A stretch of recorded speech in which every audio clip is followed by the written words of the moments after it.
Hello everybody, this is Riccardo Masini and this is Vlog, and this is the Civil War Brigade Battle Series by Worthington Publishing. Now, I'm doing this video, well, the timing of this video, why I chose to do this video, actually depends on the European market. Why? Now, it is an interesting story. Many of you will know that Worthington has published a Kickstarter, has begun a Kickstarter campaign with another title for the series, the 7 Days Battles, title about the 7 Days Battles. And in this Kickstarter, there will be also reprints for Antietam and Shiloh. I chose to do this video now that I think the Kickstarter campaign by Worthington is over, or is almost over. Why? Because Antietam and Shiloh, the first two titles of the series, are actually quite difficult to find here in Europe and in Italy in particular. The problem with the Kickstarter campaign for 7 Days Battles was that it had no Euro-friendly option, so it was quite costly for us non-US residents to do. But I did these videos for the Italian and also my wargaming friends in Europe now because I want to warn them that in a few months time they will have the new title 7 Days Battles and also the old titles, the reprints of the old titles Antietam and Shiloh, and they will have available once again on the European market. Now they are fairly difficult to find, but for you who stay in the US, for example, there will be no problem in finding those titles. Even the old prints, I think they are quite easy to obtain. For my international wargamers that follow my videos in English but are not US residents, well, be prepared, because these games will be once again available and quite soon, in a few months time when they will be published. But I think that, I don't know if we will see them once again in 2022, but I probably the usual times of the Kickstarter campaigns, I think that in 2023 we will have them also available. But after all this, another reason why I made these videos about this series is because I love this series. This is, everybody knows how much I love the Civil War battles and in general Civil War, American Civil War wargaming.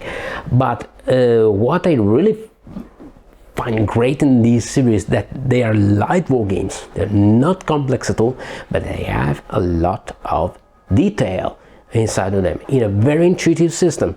The series rules, a very solid system, quite a few pages of rules, making it so if you don't know the system now you can appreciate it. Very few pages, a good rule book, very good layout, and the single titles are quite diverse. The Antietam is a classic frontal battle, and they have also many scenarios. These are the main scenarios with all the battles, but there are also partial smaller scenarios, and they can be played in 3 to 4 hours maximum time, so they're quite fast.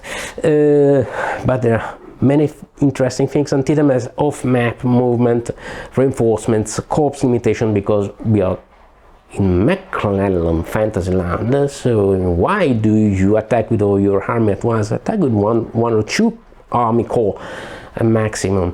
Okay, McClellan, we all know that, you'll know him, but we have also Shiloh scenarios for the first and second day of the battle, and there is also a Vae Victis issue, and this is important for us who live in Europe, with Cedar Mountain, that is a smaller introductory scenario, quite interesting as well. Now, why do I really love this system? Because this system has allowed for these small things that you put under your units. You see, if you don't know that, for people who don't know that, units have no defense attack. Yeah, only one value, which is strength points. When they suffer losses, you but this under them, and oops, it's not no longer 14 strength points, it's 13, it's 12, it's 11. So it is very gradual, it is very progressive, and this leads to a very attritional representation of combat, because you do losses after loss. You don't have full strength units, reduced strength units, and then boom, no more units. It is very gradual.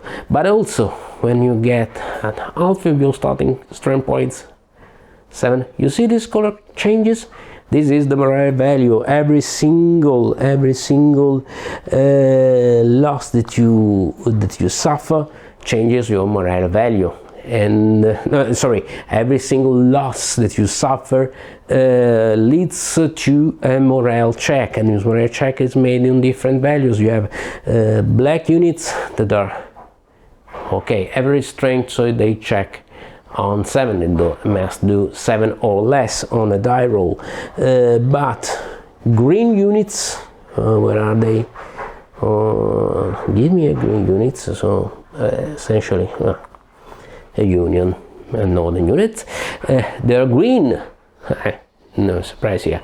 So they check on 5 or less. Gold units, elite units, they check on 9. Okay, on a D10, so it is, they tend to stay much longer. And this leads to another nuance. You see those other units, they're gold morale, hooray, they're elite, they will hold the ground, but there are very few people, they just have 9 strength points. And when they get to 4, okay, they're just average units. You see all those green northern units, okay, your regiments, they're 23 strength points, okay, they can shoot and fire and they do a lot of damage, but they're green. The first shot they tend to run away. You see those nuances. Also the combat system is very easy. You have this much strength points and you roll here on this column. You may have modifiers and blah blah blah as always, and you do losses based on your strength points. Of course you can combine attacks from different units. All of this is totally intuitive, very easy. You see how many strength points do you are firing, do you use, and then you see and modifiers, and you roll on that column. Totally, absolutely easy.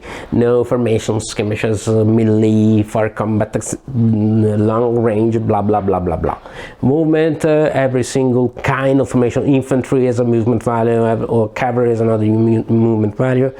Artillery can be limbered or unlimbered. Also, the sequence of play, you have defensive fire before offensive fire. Artillery offensive fire, offensive artillery fires first, then there is the defensive fire of the inactive player, and only after that there is the offensive fire of the active player's infantry. So what happens is you fire your artillery, you bring your troops close to the enemy, but the enemy is on defensive, he fires first, so he can throw back your infantry before your infantry has a chance to fire. Very Civil War. This is really absolutely thematic. There is a good, plausible simulation.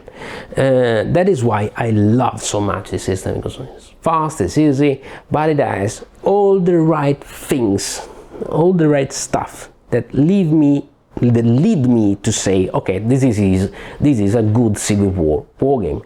After all, this system is so traditional, that is derived from a system by Peter Bertram, Phoenix Enterprises, mid-80s. Okay, there were 2 war games: Gettysburg, High Tide of the Confederacy, and Chickamauga, River of Death.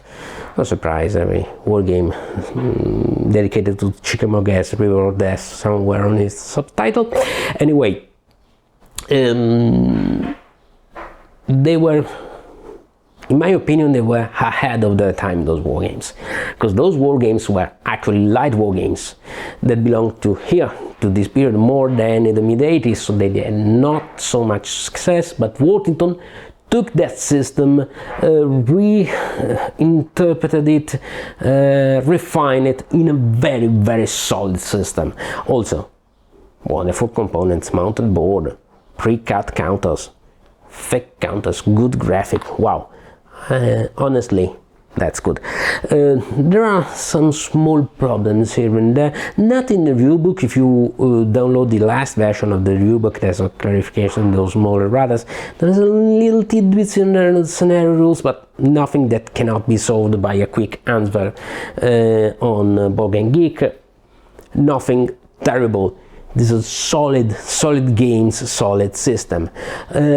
Possibly the main critics is that many things are abstracted in a good way, but all those abstractions now and then lead you to some strange side effects.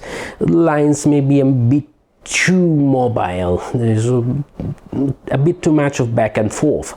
It was like that. You have to plan your offensive wave after wave, but it is sometimes it feels a bit too much. Also, very important, all those abstractions and leave some, I want to say some details out, because the details is that some narrative out.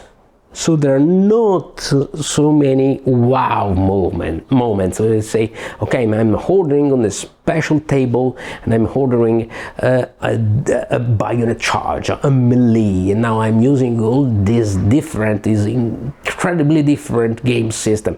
No, it's always the same. You go ahead with your lines, with your boys, you suffer defensive fire, and then everyone who stays in position makes his offensive attacks, and on and on and on and on. Surprise!